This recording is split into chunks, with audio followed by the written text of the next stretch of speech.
Whether you're a fan of Critical Role or not, whether you're a beginner or a veteran to tabletop roleplay games, I'm here to try and convince you why you should be playing Daggerheart by Darrington Press. Let's take a seat and let's talk about it.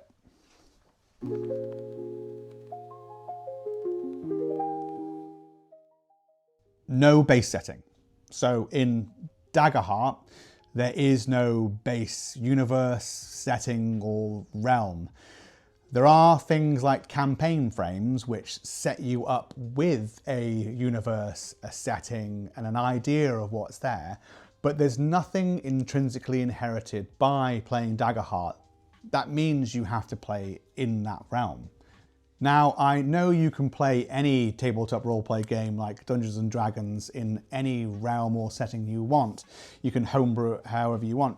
However, when you think about Dungeons and Dragons, I inherently think of elves, orcs, humans, fae, all the realms of Faerun, and that's what's conjured up in my mind. And if that's not your thing, then you're not going to pick Dungeons and Dragons. What this does is gives the players and the games master a little more freedom on what kind of game they want to run.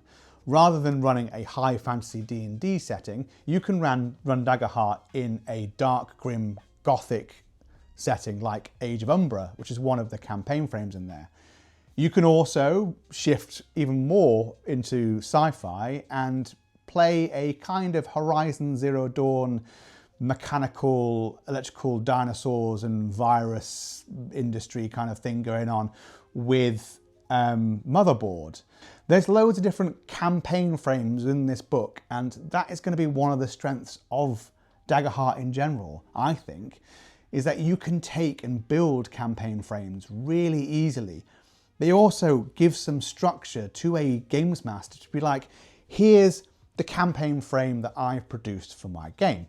You can give it to your players and it gives you a summary of the lore and a summary of what characters and what classes and what ancestries are rife within that world, without having to read a 50-page homebrew document going into the in-depth kind of political intrigues of the different warring major cities.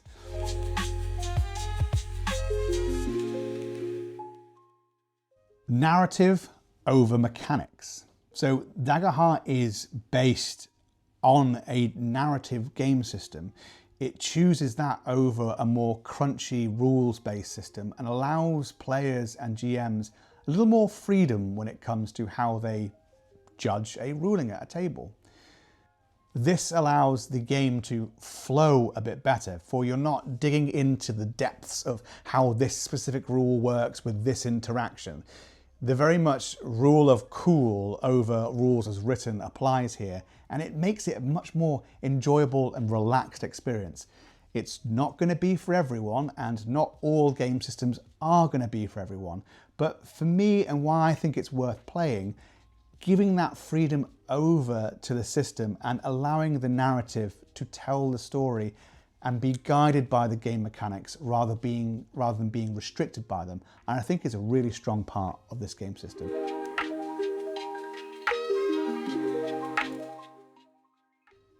Because it is so narrative focused, it makes Daggerheart a really beginner-friendly game.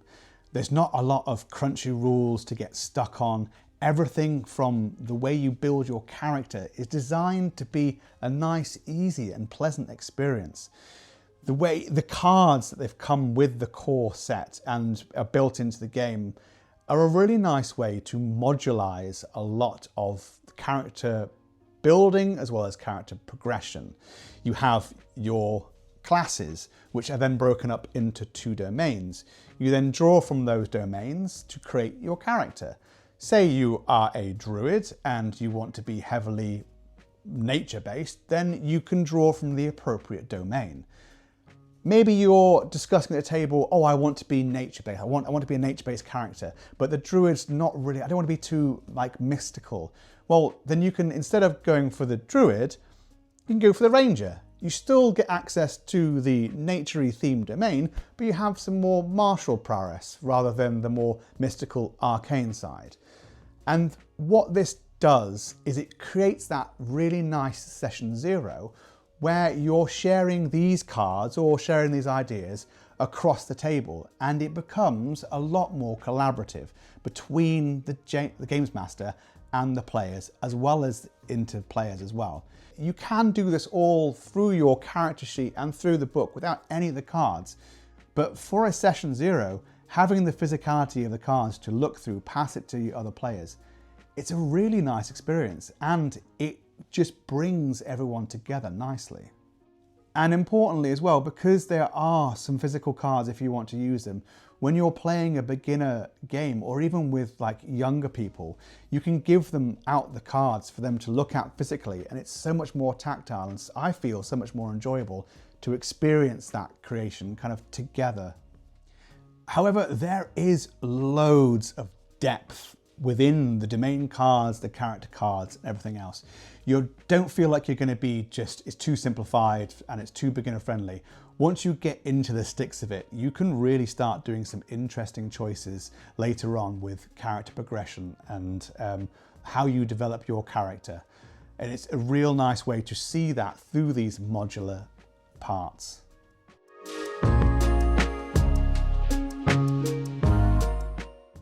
Modifiers over statistics. Now, I do love to get my D&D character up to level 20 in strength and really feel that power. However, I don't like having a charisma of 12 and then adding 1 point of it from a feat or spending that level up on there and getting no discernible difference in how I play, because I need to invest 2 points to get that +1 modifier, which will affect my rolls. In Daggerheart, they choose to just get rid of the stats and just focus on modifiers. And it means that when you invest that +1 point to perceive, then you are going to feel that in your rolls straight away. You're going to get that +1 roll. It simplifies the concept of statistics and the maths side of things really nicely, and which makes it more beginner friendly, but also just gets rid of unnecessary paperwork.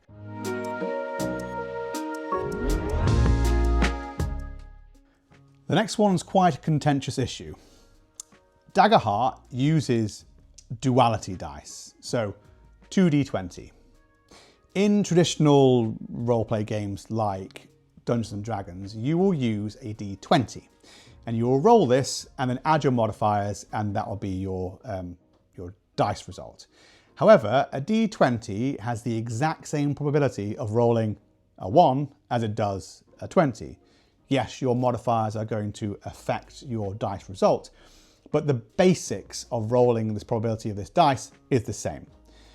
What is nice about rolling 2 dice is that the probability changes to get the middle numbers. So you end up having a dice result graph of, instead of being flat because they're all the same, with a duality dice, you actually have a little bell curve.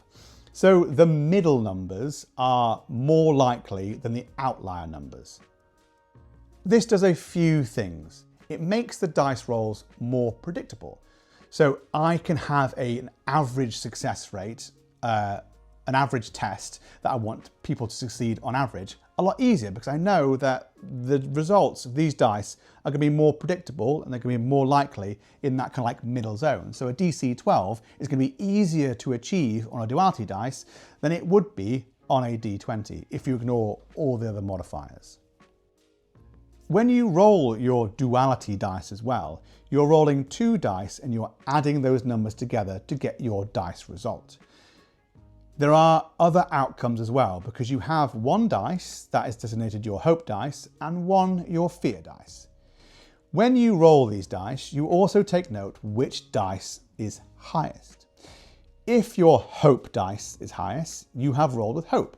If your fear dice has rolled higher, then you've rolled with fear. So you can roll a successful roll because you've beat the DC, the difficulty rating of your test, but you can roll it with hope, or you can roll it with fear. You can also fail with hope and fail with fear. You can also, if you roll the same numbers together, that is a critical. No matter what numbers you roll, it's always a critical. Even if you roll double ones, it's going to be a critical. That does increase the chances of criticals from Duality dice compared to D20s by about like 3% or something. It's not significant, but it kind of feels a bit better sometimes to roll 2 dice that would fail and instead do a crit. What this does from a Games Master point of view is gives you options for the outcomes for a dice roll. So a success with failure is going to be different to a success with fear. What I like to do, and I think what the intention is that your dice rolls then have consequences.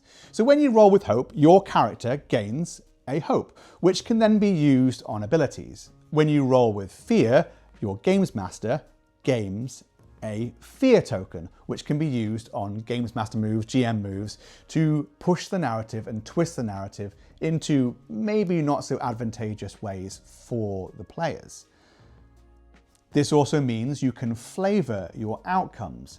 So a success with fear means they may have convinced the barkeeper to tell them where that person they're looking for is, up in the rafters over there. However, more guards have just walked in looking for that said person. A complication and a consequence. It adds more to the narrative and adds more tension and gives the Games Master a clear indicator of do something now.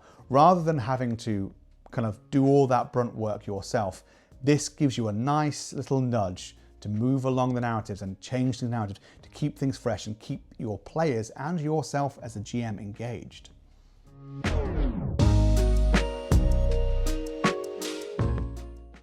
Experiences over skills. Now, there are skills in Daggerheart and they aren't replaced by experiences. But from a broad perspective, I think experiences replace those traditional kind of skills you'll see in other tabletop roleplay games, for instance, like Dungeons and Dragons. You could have a rogue that you build in D&D to be a master thief. They have put all their skill points into sleight of hand and to stealth. So when they are called to do a stealth roll, they will add those modifiers to them. And when they're asked to do a sleight of hand roll to pick a pocket, they're asked to do that. They gain their modifier to that. However, in D&D, if you're a master thief and you are looking over a crowded space to try and find that wealthy merchant that you've been looking for your quest, and you're asked by your GM, do a perception check. I was like, oh, well, I'm a master thief, so I should, oh no, I don't know. I don't get any bonuses to my perception. However, in Daggerheart, you can build a rogue character with a master thief experience. They can still add modifiers by spending some of their hope. You can add experiences by spending some of their hope to gain a bonus to things like pickpocketing and stealth by using your master thief experience. But in the same instance where you're trying to assess someone in a crowd to find and pick out a wealthy mark, you can use that same master thief experience to spend some hope and gain that modifier and gain that bonus. And I think that's a much more fun experience for the players to work out with the Games Master and be like, oh, can I use this experience here? You're not always going to be able to do that because there are points where the Games Master needs to say, no, that's not applicable. And I think freeing that kind of skill system up to these more narrative experiences is a really fun way to build and play a character.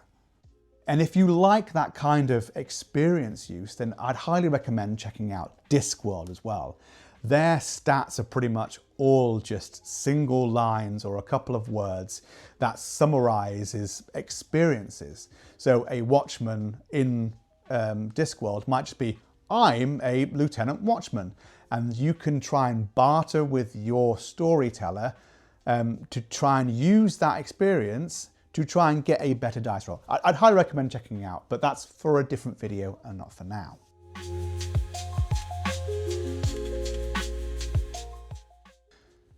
Another really big contentious issue within playing Daggerheart is the Initiativeless system.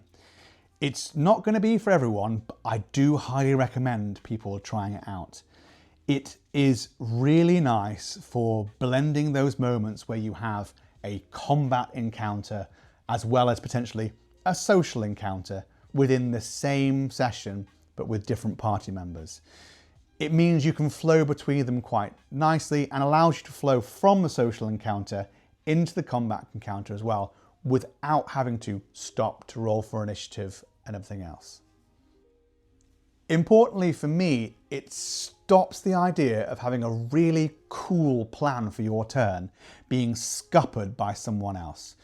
I love playing a bard and doing like area control and all sorts of things to help all my allies out and try and diminish and hinder my opponents. However, sometimes, because I've been last on the initiative, the barbarian charges in first and kills 3 people. Now, that is cool, and I don't want to take anything away from the barbarian, but not too often do I get a chance as a bard to do these kind of big area effect spells, while the barbarian is always going in and killing multiple people. If I want to have a good plan and I have a good idea, in Daggerheart, I can be like, guys, I've got a really cool idea. I've got something I really want to do. I've got something that's going to be really cool. And you can just do it. Turn only ever gets turned over to the Games Master when either you fail a roll or you roll with fear. Then the Games Master gets to either activate some adversaries, do GM moves, or do other things to play like the bad guys and the world.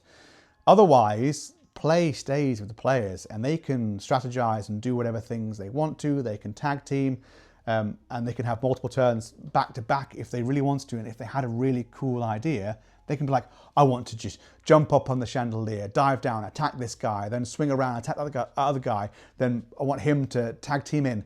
You can do all of that.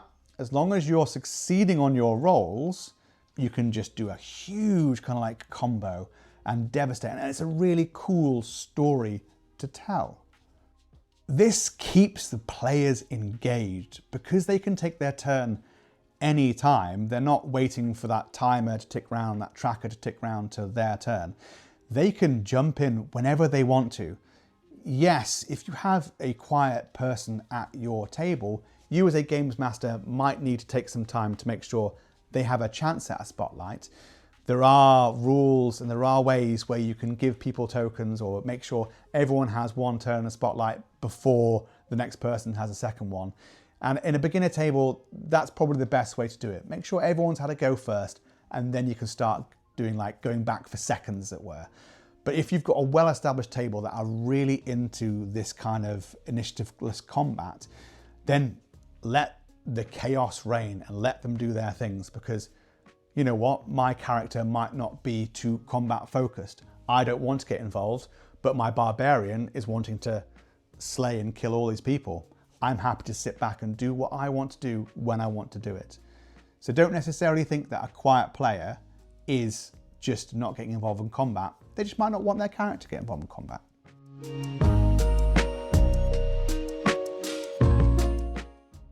Hit points, armor, and stress. Now, in Daggerheart, there are loads of different ways to deal damage to your adversaries and to your player characters. It's not just a big pool of hit points that you have to reduce to 0 and then they're gone. You can damage their armor, you can damage their stress, which will slowly start to chip away at the adversary, at the PC, and reduce their resources so they can't activate abilities, so you're making them less effective. I really like this because you can do some really interesting things. You can design an adversary that you have to break their armor first before you do any hit point damage. You can do all these things where once you reduce their stress to 0, they become stunned, or they enrage and they start attacking more furiously. All these other elements you can add in to an adversary and to a PC to make the game and combat and other things more interesting is always going to be a good thing from my point of view. I also like the hit point system. It's not a big pool of numbers that you do a big number and it takes that big number down to a smaller number. You only have a few hit points, like 8 or 5. The adversaries could have 4, 3. Minions only have 1. They have a damage threshold, so when you attack with your weapons or with your spells, you will do a big number of damage, or you'll do a number of damage. And if it meets a threshold, it will take hit points off your enemies. What this does is allows you to have a big, swathing, massive hit with a big number of damage, but not completely obliterate your well-crafted bad guy. And it represents, in-game, a big hit. It's really rare in these hero fantasies for one hero just to single punch an enemy down. You want to have that really big hit, smack that huge giant. They take it on the chin, but they turn back around and they raise their club against the PCs and swing back down. You want the fight for the narrative and for the story to go on a little bit longer, not just be one-shotted into non-existence. And you can really do that nicely with the damage threshold and the hit point system. Adding in all the armor and stress just gives you more options to play around with to make combat interesting.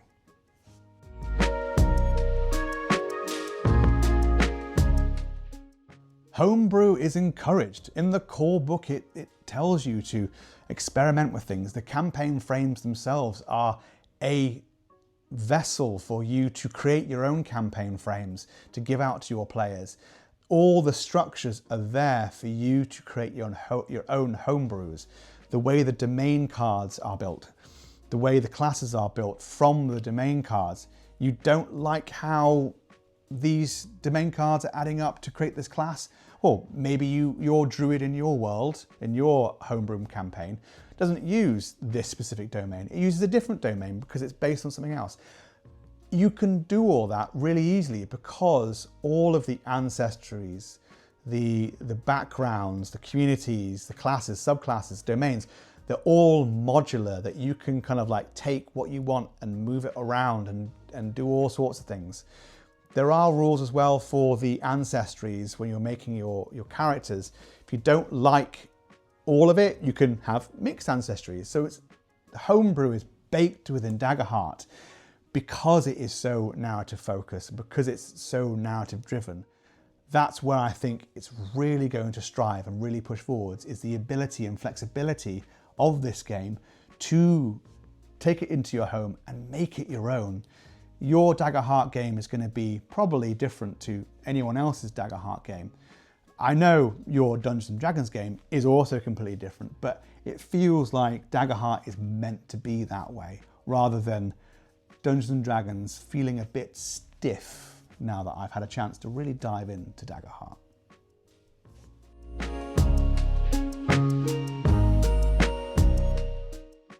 Players to games masters and the conversion rates. Daggerheart has so many systems in there and so many questions in there that asks the players to get involved with the narrative.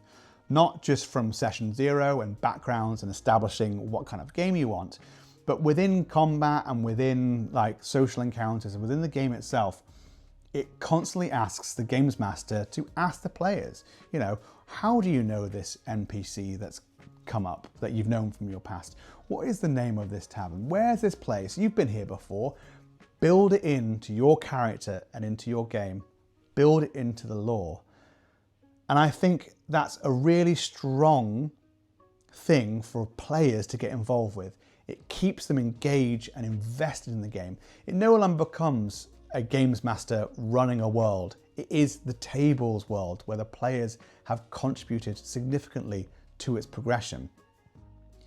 What this results in is players that know how to be a GM. Even if they don't think they do, they know because they've been part of the whole process. It makes that step across the table from player to games master so much easier. And in any tabletop community, the one thing that is lacking is games masters and people to run games. So if a game allows you to step across the table and convert over much easier, it is going to have a much more thriving community.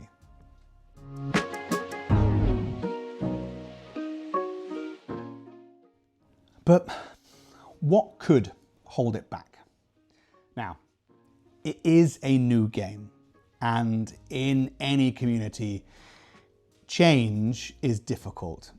Changing the status quo and dethroning the big giants like Dungeons and Dragons is going to be hard. If you're a gaming group and you've spent the time to learn, you've invested, you've spent money into a game system, and suddenly you want to try something new, it can be met with a bit of apprehension. People are going to wonder whether it's worth converting or just sticking to what they already know. It takes effort, both in money and time, to learn a new system and to play it. So there's always going to be that resistance. Its license as well is slightly contentious. It's a little more restrictive than other things like Dungeons & Dragons or Mortbook or any of the other kind of like tabletop roleplay games. It is quite restrictive in what you can and cannot use for publishing community-based content. And with tabletop roleplay games, it is the community content that keeps it alive and keeps it thriving. It is all good making sure your IP or your game system keeps itself pure and keeps itself nice, but you need to have those doors open to allow people to invest in it. Things aren't necessarily fully balanced either. Some of the adversaries are way out of their tier system and too powerful, which can lead to like sour games where you're just being trounced by this huge giant that shouldn't really be in your weight category, but you end up being against it because it was in the book. We're all learning to do this together. So as communities worked really hard to tell you what's appropriate for certain tiers of play and levels of play, there's still some teething issues, as it is still relatively new, with what's appropriate and the balance between classes as well as the balance of adversaries and bad guys. That's not necessarily a bad thing, but it's just going to evolve and get better, hopefully, as time goes on. There is also a lack of official content. Now, Darrington Press is not a massive publishing house, and Daggerheart, once again, is still new, but I find the selection of adversaries is a little lacking. There's no official kind of adventures yet. There are still some in Kickstarters. Like, I'm super excited for the Dungeons of Drakkenheim kind of setting to come into Daggerheart and have that full-on official adventure in the Daggerheart system. I'll be definitely running that myself. Other than that, you are left to your own devices to take one of the campaign frames from here or develop your own and then develop your own story. It would be nice to have something a bit more official where you could run a module to help some new GMs embrace the system a bit more. Until that happens, we just have to kind of work from the community and hope that people will take up the mantle and run their own games.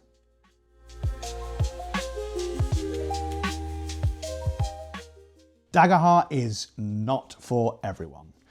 If you like the narrative side of storytelling and sitting around the table and coming out at the end of it with fantastic stories with your friends, I would recommend giving Daggerheart a go. If you like the mechanics and maths and everything like that of character building, optimizing, min-maxing, then maybe, you know, this is not for you. You can do some pretty optimal builds, and there is obviously some min-maxing to be done, but the system itself lends itself to the more narrative play rather than the constructing a broken build. Personally, when I play my games as a player and a dungeon master of Dungeons & Dragons, I have noticed a lot of habits creeping in from Daggerheart. Some of the mechanics that I like to see I started to implement into my games of Dungeons & Dragons, and when I'm playing, I sometimes feel that, especially when it comes to combat, I feel that Daggerheart might be a better fit for how I want to play and how I feel a roleplay game should be. That a lot more narrative, that free flowing, and I find myself getting a little bored in Dungeons & Dragons combat nowadays, waiting for my turn and not being engaged. So for me, my games are shifting ever so slightly over from Dungeons & Dragons to Daggerheart at the moment, simply because there are moments where I think, oh, Daggerheart, I could just do this better in Daggerheart, or I'd love to do this in D&D, but I can't because it's stuck in D&D, and I could do it in Daggerheart. It still doesn't have the breadth of like any other game. Like Dungeons & Dragons, there are so many resources to draw from, so many modules, so many things. And that is what's lacking because it is new, and I wish there was more of that coming out, and there is more of that coming out. The community is a great place for all that. It just needs time. However, if you're not going to play Daggerheart, I still recommend you reading up about it, reading the rule book and having a look at what it has to offer, because even if you're not playing it specifically, you can take so many things from it and bring it into whatever games you're playing. I know Daggerheart itself doesn't really innovate too much. It has taken from a lot of other game systems and a lot of other places and inspiration from other places, but it all kind of like combines and condenses nicely into this, what I think is a fantastic tabletop roleplay system. I am going to be pushing to use it quite regularly going forwards in my games. I like where it's going from the point of view of the community, as well as where Darrington Press seems to be pushing it. But what are your thoughts on Daggerheart? I'd love to hear them in the comments. And also, if you liked this review and this breakdown, please give me a like, subscribe to follow along for more tabletop roleplay content as well. Until next time, see you later.